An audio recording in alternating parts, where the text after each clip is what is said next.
Good morning दोस्तों, मैं अभिषेक सिक्का आप लोगों को वेलकम करता हूं निफ्टी बैंक निफ्टी के वीकली एनालिसिस में। जैसा कि हम यहां पर एवरी वीक निफ्टी और बैंक निफ्टी के एनालिसिस करते हैं, टॉप टू डाउन अप्रोच लगाते हैं, जहां पर हम पहले वीकली चार्ट देखेंगे, फिर डेली देखेंगे और उसके बाद 15 मिनट के चार्ट में चलकर देखेंगे कि हम कहां पर नेक्स्ट वीक के लिए ट्रेड प्लान कर सकते हैं। पहले हम निफ्टी के एनालिसिस करेंगे और फिर बैंक निफ्टी के एनालिसिस करेंगे। निफ्टी का चार्ट मेरे सामने है और ये वीकली चार्ट है। और वीकली चार्ट पे हमें क्या दिख रहा है हम समझने की कोशिश करते हैं। वीकली चार्ट पर पहले तो हमें यहाँ पर मार्केट रेंज बाउंड दिख रही है। अभी मार्केट बिल्कुल मिडल में है। यहाँ पर ऊपर रेजिस्टेंस है हमारे पास 22 130 135 के आसपास।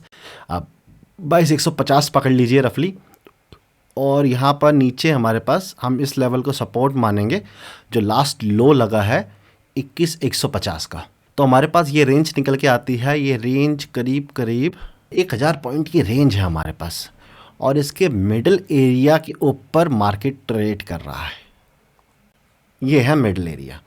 तो मैं इसको किस तरह से रीड करता हूँ, मैं प्राइस को कैसे रीड करता हूँ, कैसे अपना व्यू बनाता हूँ। मैं मिडिल प्लेस को बहुत इंपॉर्टेंस देता हूँ और इसके ऊपर मैं बहुत जल्दी एक स्ट्रेटजी भी लेके आने वाला हूँ। तो ये मिडिल एरिया के जब तक ऊपर है ना, मैं हूँ sideways to bullish, sideways to bullish. ठीक है। सो मेरी कोशिश रहेगी कि मैं सपोर्ट के आसपास बाय करूं। और बाय में ऑप्शन बाय नहीं कर सकता क्योंकि मुझे मोमेंटम नहीं दिख रहा है। जब तक ये ब्रेकआउट नहीं आता मैं ऑप्शंस जैसे पुट सेल करना प्रेफर कर सकता हूं यहाँ पर। और अगर इस लो के नीचे जो हमारा लो बना है फ्राइडे का उसके नीचे निकलता है तो मतलब ये 50% एरिया के नीचे आ जाएगा और उसके नीचे आने के बाद मैं कॉल सेल कर सकता हूं। और या फिर इस एरिया में स्ट्रेंगल भी बनाया जा सकता है क्योंकि मोर एंड लेस ये जो एरिया है ये एरिया आपका साइडवेज एरिया है पूरा। जब तक इस एरिया के अंदर रहेगा बाजार तब तक वॉलेटाइल रहेगा। आप देखेंगे यहाँ पर ग्रीन कैंडल फिर रेड कैंडल। ये रेड कैंडल वीकली बनी बट कहीं अच्छी क्लोजिंग नहीं दी। वीकली कैंडल देख रहे हैं तो आप कहीं ना कहीं एंड में प्राइस ऊपर निकल जा रहा है, अच्छी क्लोजिंग नहीं मिल रही है। फिर एक ग्रीन कैंडल बनी लेकिन क्लोजिंग अच्छी नहीं मिली, ऊपर तक गई लेकिन क्लोज नीचे आके हुई। और ये तो आपको पूरी साइडवेज कैंडल है, ऊपर भी बराबर गई नीचे भी बराबर गई और बीच में ही कहीं क्लोजिंग हुई। ऑल दो क्लोजिंग रेड में है, जहाँ ओपन हुई उससे नीचे क्लोज हुई तो काइंड ऑफ बेरिश है। बट आप यहाँ पे देखेंगे तो हमें यहाँ पर एक चीज़ दिखेगी कि धीरे धीरे जो बाजार है वो अप्रोच कर रहा है अपनी रेजिस्टेंस को। तो यहाँ पे प्रोबेबिलिटी है कि इस लेवल को निकाल कर नया हाई बना सकता है मार्केट। क्योंकि आप यूएस की मार्केट देखेंगे तो वो ऑल टाइम हाई पे है, हर बार एक नया हाई बना रही है। अभी रिसेंटली S&P 500 ने अपने 5000 के लेवल के ऊपर क्लोजिंग दी है। तो ये भी अगेन गुड साइन है, एक सेंटिमेंटल पॉजिटिविटी है फॉरेन मार्केट के अंदर, यूएस मार्केट के अंदर। सो उम्मीद है कि नया हाई बना सकता है but it is all sentimental thing. Technically अभी मार्केट साइडवेज है, अभी ब्रेकआउट नहीं दिया है। एक दिन इसके ऊपर सस्टेन करने देना, मतलब निकलते ही नहीं घुसना है। कई बार आपको लगेगा ब्रेकआउट आ गया वहीं ब्रेकआउट फेल हो जाएगा और कई बार लगेगा ब्रेकडाउन आ गया और वहीं से रिवर्स हो जाएगा। ये एक्शन, ये वोलेटिलिटी तब होती है बाजार में जब बाजार अपना टॉप या रीसेंट बॉटम डिसाइड करता है। तो उस टाइम पे ये वॉलेटिलिटी होती है। बेयर्स एंड बुल तगड़ी फाइट चल रही है यहाँ पर। अब देखते हैं कौन विनर है। बुल जीतेंगे तो हमें ऊपर लेके जाएंगे, हमें बुलिश हो जाना है। और अगर बेयर जीतेंगे तो हमें यहाँ पर अब ऐसे प्राइस एक्शन दिखना शुरू हो जाएगा। और अगर सेलिंग आनी होगी तो मेरे हिसाब से अब फास्ट आएगी क्योंकि बायर्स बहुत ट्राई कर चुके हैं, काफ़ी वीक से ट्राई कर रहे हैं ऊपर ले जाने का। अगर अब बायर्स फेल होते हैं तो मेरे हिसाब से फास्ट नीचे की तरफ बाजार आ सकता है। और अगर बुल्स पकड़ते हैं तो फिर धीरे धीरे हमें ऊपर के मूव दिखने शुरू होंगे। सो वीकली बेसिस पर मैं साइडवेज टू बुलिश हूँ। चलते हैं डेली पे, देखते हैं कि किस तरह से हमें। अगेन डेली पर भी हमें कोई ऐसी खास मूवमेंट नहीं दिख रही है, हमें लगातार मार्केट साइडवेज ही दिख रही है। एक चीज़ जरूर अगेन दिख रही है यहाँ पर, ये एक बुलिशनेस दिख रही है। एक बुलिशनेस दिख रही थी एक्चुअली। ये ट्रेंड लाइन आप देखेंगे तो ये अच्छी सपोर्ट बनती हुई जा रही थी। यहाँ से अगर निकल जाता तो अच्छा ब्रेकआउट होता बट ये ट्रेंड लाइन तो ब्रेक डाउन हो चुकी है यहाँ पर। अब हमने एक चैनल बना रखा होगा दोस्तों, आपको याद होगा तो मैंने पिछले 2 वीक से आपको एक चैनल दे रखा था। वो चैनल हम दोबारा यहाँ पर डिस्कस करते हैं। यहाँ पर हमने डिस्कस किया था इस डे पर, आई थिंक ये फ्राइडे ही है, तो मैंने संडे को वीडियो बनाई थी। तो मैंने कहा था कि ये चैनल है, यहाँ से सपोर्ट लिया है और नेक्स्ट टारगेट हमारा चैनल की ये मिडल लाइन हो सकती है। और फिर हमने नेक्स्ट वीडियो जब बनाई थी तो यहाँ से रेजिस्टेंस मिल चुका था। तो अभी आप देखेंगे ये वाली ट्रेंड लाइन तो ब्रेक हो चुकी है, बट एक ये ट्रेंड लाइन बची हुई है। तो ऐसा हो सकता है अगर मार्केट ने गिरना है तो मार्केट ज़्यादा समय लगाएगा नहीं दोस्तों। अब ये ऐसे बना है, ये ऐसे आया है और ऐसे कर कर ब्रेक कर सकता है और तब प्राइस एक्शन बन जाएगा और इमीडिएट हमें टारगेट 21,200 का टारगेट हमें मिल सकता है ऑन इमीडिएट बेसिस। और थोड़ा और आगे जाएं तो 21,000 राउंड नंबर भी टेस्ट करने बाजार आ सकता है, क्योंकि अब ये सपोर्ट 2-3 बार टेस्ट हो चुका है। अब यहाँ पर मेरे ख्याल से और रुकेगा नहीं, अगर यहाँ आएगा तो इसको रुक कर इसको भी तोड़ देगा बाजार। तो ये प्रोबेबिलिटी बन सकती है। अगेन अगर यहाँ से आपको मंडे को ऊपर निकलता दिखाई देता है, ये काइंड ऑफ हैमर कैंडल हमें मिली है, तो अगर हमें ऊपर को निकलता दिखाई देता है तो हमें यहाँ पर बुलिश मूवमेंट भी मिल सकती है। ये रेजिस्टेंस पार करनी होगी, रेजिस्टेंस पार कर देता है 22,000 के ऊपर अगर क्लोजिंग कर देता है तो फिर हमें ब्रेकआउट भी जल्दी देखने को मिल जाएगा। ये मिडिल लाइन पहला टारगेट हो जाएगी और ये टॉप लाइन आपका बड़ा टारगेट हो जाएगी। जो बड़े टारगेट देखते हैं उनके लिए हो जाएगी। हो सकता है एक प्री इलेक्शन रैली आ जाए। वैसे दोस्तों इलेक्शन क्या है, इलेक्शन में मोर एंड लेस मार्केट को पता है कि बीजेपी गवर्नमेंट आएगी और उसकी वजह से मार्केट ऑल टाइम हाई के पास भी है। अगर मार्केट को डाउट होता कि बीजेपी नहीं आएगी या सरकार स्टेबल नहीं रहेगी तो मार्केट नीचे दिखाई दे रहा होता, हमें हाई पे नहीं दिखाई दे रहा होता। अब सारी बात रह गई है कि कितनी सीट से आएगी। अगर बम्पर जीत होती है, फुल मेजॉरिटी आती है तो बाज़ार हमें खुशी मनाता दिखाई देगा। अगर एक्सपेक्टेशन से कम सीट्स आती हैं तो बाज़ार में हमें प्रॉफिट बुकिंग देखने को मिल सकती है। सो ये तो हो गया इलेक्शन। इलेक्शन में अभी टाइम है, इलेक्शन से पहले बहुत कुछ होगा। तो हम टेक्निकल फॉलो करेंगे। यहाँ से नीचे निकल रहा है तो हम शॉर्ट की ट्राई करेंगे। बाकी ट्रेंड लाइन पर नज़र रखना दोस्तों इस चैनल पे। हो सकता है यहाँ पे आपको ट्रैप हो सकते हैं। तो अगर यहाँ पे आपको दिख रहा है कि बाज़ार कन्फ्यूज़ कर रहा है तो प्रॉफिट बुक कर लेना, फिर दोबारा री एंट्री कर लेना अगर निकाल रहा हो तो। और वहीं पे अगर यहाँ से ऊपर निकल रहा है तो एक बार इस रेजिस्टेंस को फोकस रखना 22,000 के लेवल को। अगर यहाँ पे रिएक्शन दिख रही है तो प्रॉफिट बुक कर सकते हैं और अगर इसको कंफर्टेबली निकाल रहा है 22,000 का तो होल्ड किया जा सकता है लंबे टारगेट के लिए। ओके चलो फिर हम मंडे कैसे ट्रेड करेंगे 15 मिनट के चार्ट पे चलकर देखते हैं। सो फ्राइडे थोड़ा सा ट्रैप किया बाजार ने। जनरली क्या रहता है, मैं कुछ फ्राइडेज ऑब्जर्व करता आ रहा था कि थर्सडे सेलिंग आती है और फ्राइडे मार्केट रिकवर कर कर निकल जाती है और ऑलमोस्ट ट्रेंडी हो जाती है। सो यहाँ पर भी कुछ ऐसा ही हुआ। मैंने सुबह के टिक में हिम्मत दिखाते हुए इस लो के पास मैंने पुट सेल किया था। अच्छा प्रॉफिट भी था, 1:3 के आसपास प्रॉफिट मिल गया था। बट मैंने प्रॉफिट बुक नहीं किया। मुझे उम्मीद थी कि ये थोड़ा डिप लेगा और ऐसे ऐसे धीरे धीरे निकल जाएगा। मैंने पुट सेल किया है, कॉल बाय तो किया नहीं है, तो मुझे फुल डे प्रॉफिट मिलेगा। बट यहाँ नीचे आया, मुझे कॉस्ट टू कॉस्ट निकाला, फिर उसके बाद ऊपर गया तो मैंने यहाँ पर शॉर्ट किया इस एरिया के अंदर। मैंने कहा कि भाई जब अपने लो को रिस्पेक्ट ही नहीं कर रहा है ये, तो मैं क्या उसकी रिस्पेक्ट करूँ। फिर नीचे आया, लो को निकाला, लेकिन ये हैमर बना गई और मुझे ट्रेलिंग प्रॉफिट लेना पड़ा। और उसके बाद मैंने गिव अप कर दिया डे के लिए, क्योंकि डे काफ़ी कंफ्यूजिंग हो गया। आप देखिए ना, लो ब्रेक कर रहा है और ब्रेक करके ऊपर जा रहा है, फिर लो ब्रेक कर रहा है, ब्रेक करके ऊपर जा रहा है। मतलब यहाँ पे बायर्स बैठे हैं तो मतलब सेलिंग तो अब मैं और नहीं कर सकता। यहाँ पर बाइंग क्यों नहीं करी? बाइंग इसलिए नहीं करी कि इस डे को देखते हुए अभी बाइंग की हिम्मत नहीं हुई। मेरी बाइंग होगी इस स्विंग के ऊपर इंट्रा डे के लिए, वो भी। और पोजिशनल बाइंग अगर ये 22,000 के ऊपर क्लोजिंग देना शुरू करता है तो फिर पोजिशनल बाइंग हो जाएगी।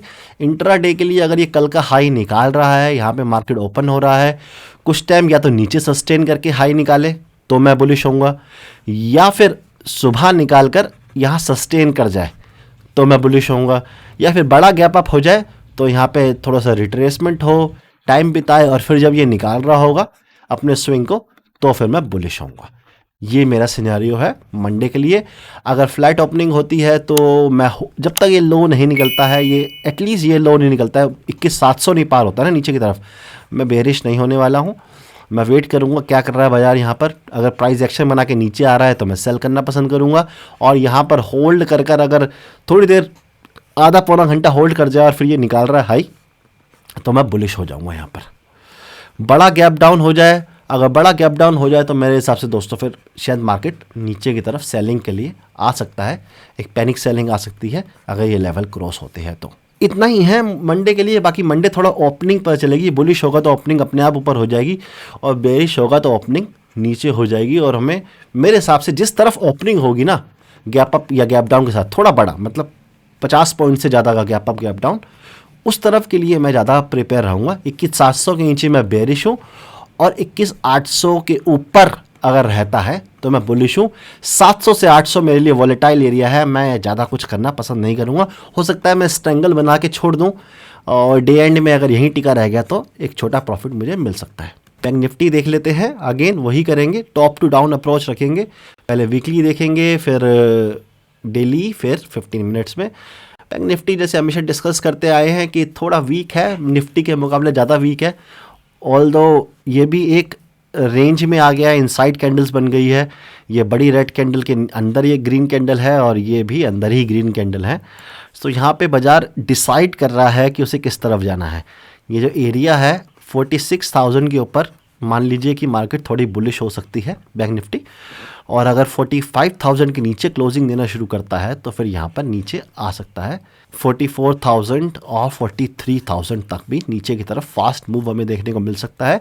बड़े मूव के बाद पॉज ले लिया है और अब नीचे की तरफ की प्रोबेबिलिटी ज़्यादा है। प्राइस एक्शन तो ऐसे ही दिखा रहा है, अगर निकलता है तो हमें अच्छे बैंक निफ्टी में बड़े मूव देखने को मिल सकते हैं। अब तक मैं आपको बैंक निफ्टी में बोलता आ रहा था कि बैंक निफ्टी बहुत गिर चुका है, थोड़ा होल्ड करना, हो सकता है कि ये पॉज ले, ज़्यादा जल्दबाजी मत करना सेल करने की। मैं आपको इस वीक से ही ये कहता आ रहा हूँ और कहीं ना कहीं वो बात ठीक भी रही, क्योंकि बहुत वॉलेटाइल रहा, डायरेक्शनल मूव नहीं मिला। इंट्राडे में जरूर मिला बट फॉलो अप नहीं मिला। सेलिंग के बाद बाइंग आई, बाइंग के बाद सेलिंग आ रही है।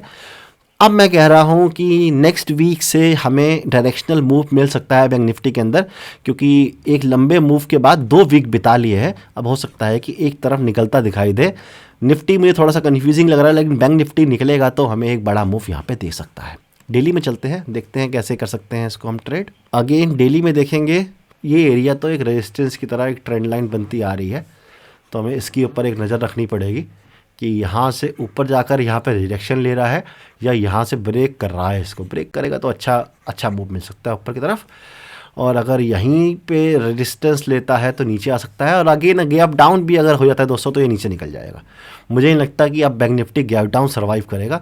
एक यहाँ पर धीरे धीरे ऊपर जाने की कोशिश करी थी, यहाँ तक तो ठीक था, क्योंकि ये आप देखेंगे तो 50% रिट्रेसमेंट थी। ऊपर गया, 50% रिट्रेस किया, यहाँ से निकल जाता तो अच्छा बुलिश प्राइस एक्शन बन जाता। बट इस कैंडल ने सारा ना मामला बिगाड़ दिया है, रेड कैंडल ने सारा मामला बिगाड़ दिया है। इसने सपोर्ट ब्रेक कर दिया है और जो ये सपोर्ट था उसके आसपास ही अभी रेजिस्टेंस ले रहा है। सो मंडे बहुत इंपॉर्टेंट होने वाला है दोस्तों, निफ्टी बैंक निफ्टी दोनों के लिए भी। अगर ऊपर खुल जाता है तो शायद एक दिन वेट कर लेना, जल्दबाजी मत करना। यहाँ बहुत रेजिस्टेंस है, बहुत सेलर्स बैठे हैं, लाल ही लाल दिख रहा है आपको। एक दिन टिक जाता है ना तो हो सकता है कि हमें ऊपर की तरफ निकलता दिखाई दे। वहीं अगर गैप डाउन हो जाता है और नीचे आता है तो हमें फिर सेलिंग जल्दी दिखाई देगी, ज़्यादा वेट नहीं करना पड़ेगा। मंडे ट्यूसडे में ये नीचे निकल जाएगा। 15 मिनट के चार्ट पे हम देख लेते हैं हमें क्या दिख रहा है। 15 मिनट के चार्ट में एक और 50% ओके, तो ये 50% लेवल निकल के आ रहा है बैंक निफ्टी के लिए। ये एरिया जो फ्राइडे सेलिंग है उसका 50% एरिया लिया है मैंने। मेरा मानना ये होता है कि कोई अगर ट्रेंडी मूव आया है तो उसका 50% से ज़्यादा रिट्रेस ना हो। अगर 50% से ज़्यादा रिट्रेस हो गया तो मतलब ये जो मूव है कहीं ना कहीं मतलब इसकी वैल्यू ख़त्म हो गई है। ऑल द 50% से बहुत ज़्यादा रिट्रेस नहीं हुआ है, 50% के पास ही है। तो मैं अगेन अभी ना बुलिश हूँ ना बेरिश हूँ, मैं मंडे का वेट करूँगा। मंडे अगर इसके ऊपर 50% एरिया के ऊपर टिका रहता है, 45,500 के ऊपर टिका रहता है, तो मान लीजिएगा कि ये जो मूव है ये सिर्फ एक्सपायरी मूव था या न्यूज़ के ऊपर मूव था, आरबीआई की मीटिंग थी। अगर ऊपर निकलेगा तो बुलिश प्लान करूँगा। वहीं पे अगर इसके नीचे आ जाता है अब और इस एरिया में ट्रेड करने लगता है तो ये स्विंग लास्ट क्रॉस होते ही मैं बेरिश हूँ और मैं बेरिश ट्रेड प्लान कर सकता हूँ बैंक निफ्टी के अंदर। मंडे थोड़ा वेट एंड वॉच वाला है, ओपनिंग ज़्यादा मैटर करती है। गैप अप ओपनिंग हो रही है तो हो सकता है सस्टेन कर जाए और ऊपर निकलना शुरू कर दे, और अगर गैप डाउन हो रहा है तो फिर हमें हो सकता है कि अच्छी सेलिंग देखने को मिले, फास्ट मूव देखने को मिले। बुलिश मूव के लिए बैंक निफ्टी में मैं वेट करूंगा थोड़ा सा, और बेरिश के लिए मैं सेलिंग के लिए तैयार बैठा रहूंगा अगर गैप डाउन ओपनिंग होती है तो। बाकी दोस्तों थोड़ा ध्यान से ट्रेड करना, market all in all volatile area में है, न्यूज़ ड्रिवन है, इलेक्शंस आने वाले हैं, आरबीआई की मीटिंग हुई है, अभी बजट आया है, तो बहुत कुछ है मार्केट में मूव करने के लिए, इसलिए मार्केट बहुत ज़्यादा वॉलेटाइल हो रही है। जो लोग नेक्स्ट वीक का पुट बाय करके गए होंगे उनका तो सारा थीटा ख़त्म हो गया होगा, उनको कोई प्रॉफिट नहीं हुआ होगा, इतने बड़े मूव के बाद भी लॉस में आ गए होंगे जो ऑप्शन बाय करके गए होंगे। ऑप्शन सेलर्स का भी मोस्टली प्रॉफिट इरोड हो गया होगा, यहाँ पे इतना बड़ा मूव आया है तो फॉलो थ्रू नहीं मिल रहा है। ऊपर यहाँ पे ब्रेकआउट हो रहे हैं, देखिए इस रेंज का ब्रेकआउट हुआ था, फेल हो गया। यहाँ ब्रेक डाउन हुआ है रेंज का, ये रेंज थी, इसका ब्रेक डाउन हुआ, उसके बाद फिर ऊपर निकल गया। तो बहुत ज़्यादा वॉलेटिलिटी है, ट्रेड कीजिए लेकिन स्टॉप लॉस के साथ ही ट्रेड कीजिए। मेरे हिसाब से मार्केट फॉल्स ब्रेक डाउन दे रहा है, फॉल्स ब्रेकआउट दे रहा है, सो कॉन्ट्रा ट्रेड ज़्यादा बन रही है। कॉन्ट्रा ट्रेड लेते रहिए जब तक एक तरफ नहीं निकलता बाजार। दैट्स इट दोस्तों, मंडे को ध्यान देना होगा ओपनिंग कहाँ हो रही है, और अगर जहाँ पे ओपनिंग हो रही है उसी दिशा में ट्रेड प्लान की जा सकती है स्ट्रिक्ट स्टॉप लॉस के साथ।